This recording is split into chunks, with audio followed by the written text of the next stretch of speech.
আসসালামু আলাইকুম। আজকে আপনাদেরকে আমি এই কম্প্রেসারটা কেটে কম্প্রেসারের ভিতরে কয়েল এবং মেকানিক্যাল দেখাবো।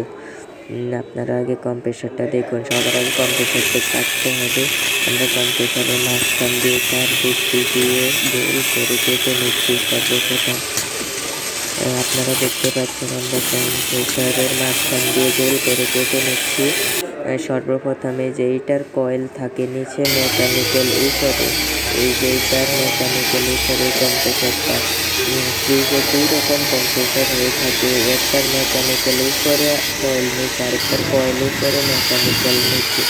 এইটার হলো মেকানিক্যাল উপরে কয়েল নিচে। দেখুন আপনারা এটা কিছুটা দেখতে এই যে আপনার এই ছবির মতো এখানে আপনাদেরকে দেখাবো। এটা হলো গিয়ে উপরে কয়েল ওই কম্প্রেসারটা এতক্ষণ আপনারা দেখছিলেন, এটা হলো কম্প্রেসারের উপরের কয়েল এবং নিচের মেকানিক্যাল এটা। তারপরে এগুলো কাজ ওকে করে এটাকে চারপাশ দিয়ে আবার ঝালাই করে দিতে হবে। যে সমস্যা ছিল আমাদের কম্প্রেসারটা শর্ট হয়ে গিয়েছিল, ভিতরে কোনো এক জায়গায় লেগেছিল। এখন আমরা ওইটা ঠিক করে আবার পুনরায় জ্বালাই দিয়ে দিয়েছি। ধন্যবাদ সবাইকে।